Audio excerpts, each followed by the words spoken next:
오늘 아침 뉴스 연구소. 오늘 아침 뉴스의 맥을 짚어드리는 시간 뉴스연구소. 오늘도 두 분의 연구위원 함께합니다. CBS 김광일 기자, 뉴스톱 김준일 대표, 어서 오십시오. 안녕하세요. 우크라이나에 대한 러시아의 반격이 생각보다 더 강합니다. 네, 그 미사일이 현지 시간으로 월요일 오전 8시 15분쯤부터 공습이 시작됐는데요. 예. 출근길입니다. 예. 수도 키이우 등 우크라이나 전역 11곳에 떨어졌고요. 미사일이 한 7, 80발 정도가 지금 떨어졌는데 우크라이나군은 그중에서 41발을 격추했다고 밝히긴 했어요. 그러나 최소 14명이 숨지고 100여 명이 다쳤다, 이렇게 외신에서 보도가 되고 있고요. 예. 민간 시설이 파괴돼서 전기와 수도 공급이 끊겼다, 이렇게 전해지고 있습니다. 예. 그 현지에 삼성전자 법인이 있는데 그 법인이 입주한 건물도 근처에 미사일이 떨어지면서 크게 부서졌어요. 다만 우리 주재원들이 지금 이미 빠져나간 상태였고 인명 피해는 없는 것으로 알려지고 있습니다. 그러니까 지금 삼성전자 법인이 있는 곳이라는 걸 들어도 여러분 아시겠지만 어디 외곽을 친 게 아니라 많이들 출근하는 그 중심가를 네. 쳤다는 얘기예요. 네. 미사일이. 예. 미사일 공습이 이렇게 이뤄진 거는 이제 70여일 만인데 네. 특히 그 크림대교, 그러니까 우크라이나 남부에 있는 크림반도랑 러시아 본토를 연결한 게 이제 크림대교인데 네. 여기서 이제 폭발 사고가 발생해서 일부가 무너진 지 이틀 만에 이런 공습이 이루어졌습니다. 푸틴의 자존심, 네. 수조 원이 들어간 그 크림대교가 무너지는 꼴은 우리가 볼 수 없다. 뭐 이런 보복이에요 지금. 러시아가 테러의 배후로 우크라이나를 지목한 상태고요.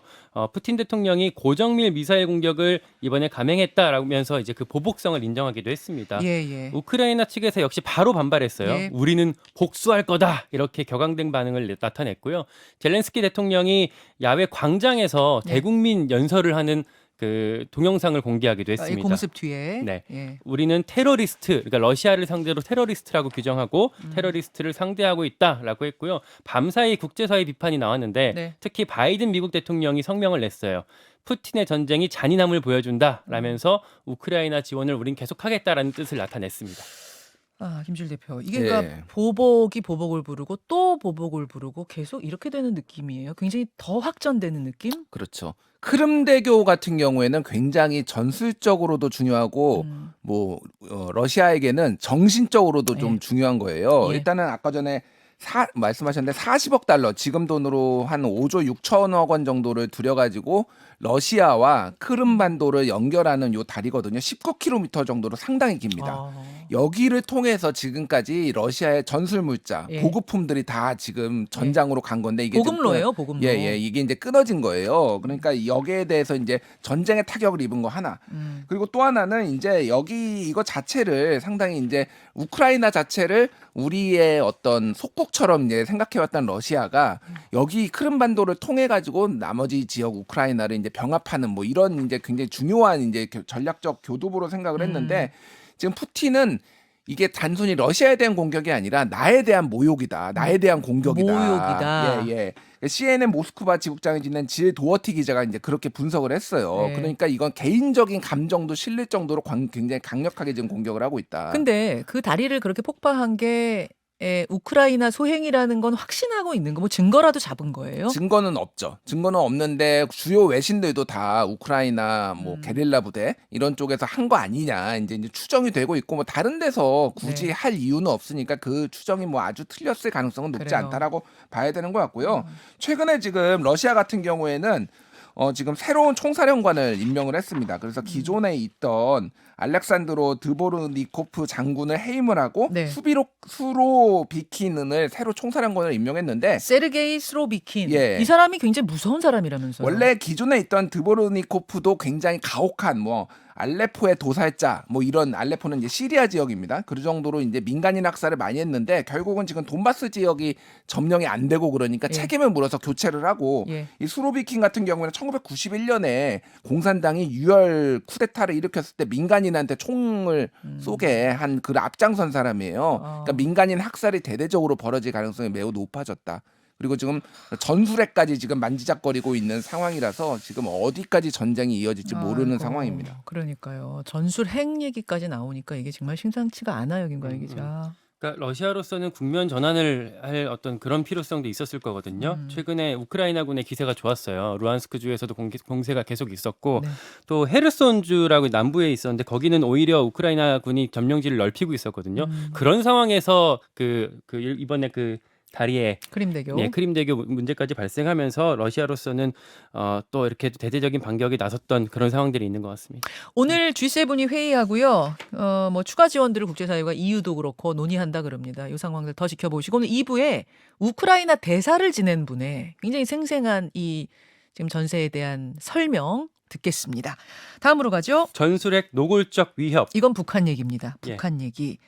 북한이 최근에 그 탄도미사일 시험 발사한 거 전술핵 군사훈련이었다라고 공개적으로 밝힌 거예요. 예, 어제 상황을 좀 간단히 정리를 해보면요. 어제가 우리 방송에서도 얘기를 했었지만 북한 노동당의 77주년 창건일이었습니다. 예. 그러니까 아침에 관영 매체들이 일제히 보도를 쏟아냈어요. 그러니까 최근 보름 동안 미사일 발사하고 이렇게 무력 시위를 했었던 게 전술핵 운용 부대들에서 이뤄진 거다.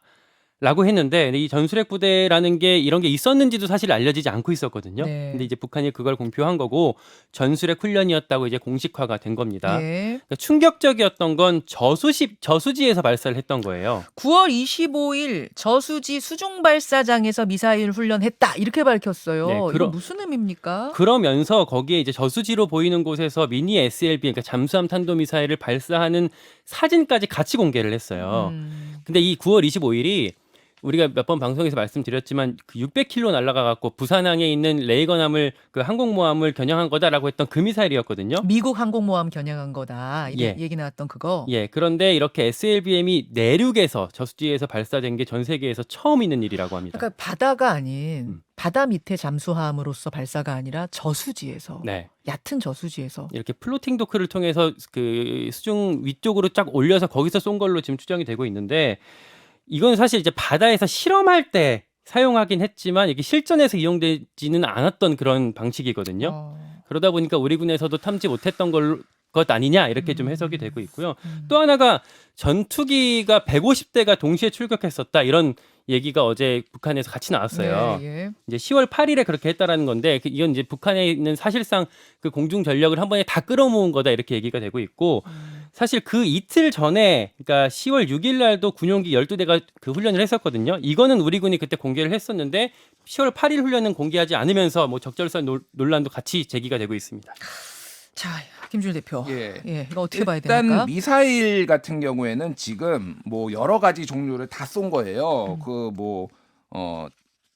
죄송합니다. 그 이제 이스칸데르. 이스칸데르도 쏘고 네. 에이테크ම්스 그러니까 북한판 에이테크ම්스도 그러니까 초대형 방사포 쏘고 초대형 그랬어요. 방사포 쏘니까 그런 것들을 그러니까 미사일 종류를 다 실험했다. 네. 그리고 방금 얘기했듯이 이제는 물 밑에서도 쏜다라고 하면은 예전에 열차에서 쏜 적 있잖아요. 맞아요. 그러면은 이제 어느 장소에서든 우리가 옮겨가면서 쏠 수 있다라는 게다가 거고. 시간도 다양하게 뭐 새벽에 예. 쐈다, 언제 쐈다. 9일에는 새벽 1시 48분에 쐈거든요. 네. 그 전에는 오전 6시부터 9시까지만 쐈는데 이제 새벽에도 쏠 수 있다라는 거는 또 우리가 현무 낙탄 사고 있었죠. 현무 2 낙탄 사고가 있었는데 밤에 우리 잘 쏠 수 있어. 예. 너희 막을 수 있어? 예. 그래서 이제 한국판 킬체인이 지금 막는 것이 굉장히 어려워졌다라는 거고. 그 현무 2 쐈다가 낙탄 사고 난 그 시점에 쏜 거죠. 딱 네. 맞춰가지고 보란 듯이. 네. 그러니까 언제 어디서든 어떤 포든 쏜다. 이걸 지금 과시하고 있는 거예요. 그렇죠. 그러면 이제 이게 전술핵 무기, 전술핵이라고 하는 거는 보통 핵탄두가 1톤 이하로 하는 건데 이미 전문가들은 북한이 이미 500kg 이하로 지금 제작한 것으로 보고 있어요. 그렇다고 본다라면은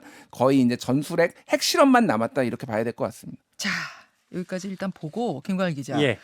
정치권 뉴스로 좀 가볼게요. 당권 주자 신경전이라고 꼽아봤습니다. 국민의힘 지난주에 이제 가처분 결정도 나고 또 윤리위 결정도 나고 하면서 빠르게 당권 경쟁으로 돌입하는 느낌입니다. 연말 연초에 이제 전당대회가 있을 텐데요. 주자들이 몸풀기를 시작했습니다. 제일 눈에 띄는 건 유승민 전 의원이에요. 예. 나오냐 마냐 했었는데 나올 것 같습니다. 그러니까 지난주에 출마 쪽으로 이제 기울었다라는 얘기가 이제 당내에서 나오기 시작했거든요. 그리고 할 거니까 같이 해보자라는 식으로 이미 유승민 전 의원이 이제 주변에 사람들을 끌어모으고 있다라는 얘기도 들려요. 전화를 돌리고 있다. 예. 그리고 결정적으로 최근에 페이스북에다가 여론조사 관련 기사를 하나 공유를 했거든요. 네. TK에서 본인 지지율이 1위를 기록했다. 이런 기사를 올리면서 이제 나오는구나 이렇게 좀 해석이 되고 있고 아, 나오는구나로 이제 정치권에서는 기정사실화하고 있다. 그러다 보니까 다른 그 주자들이 견제를 시작했습니다. 예. 나경원 전 의원이 어제 페이스북에다가 예. 그 여론조사에서 국민의힘 지지층 7주 연속 1위는 나다. 국민의힘 지지층 대상으로 하면 나다. 네. 이런 그 어떤 다른 주자들 안철수, 김기현 이런 주자들도 견제를 하기 시작했습니다. 자, 요 이야기는 이제 간단하게 풀릴 얘기가 아니어서요. 오늘 2부 돌쇠 토론 준비돼 있고 또 댓글쇼에서는 김준일 대표도 같이 한번 좀 깊이 분석해 보겠습니다. 두 분 수고하셨습니다. 고맙습니다. 감사합니다. 김현정의 뉴스쇼는 시청자 여러분의 참여를 기다립니다. 구독과 좋아요, 댓글 잊지 않으셨죠? 알림 설정을 해두시면 평일 아침 7시 20분 실시간 라이브도 참여하실 수 있습니다.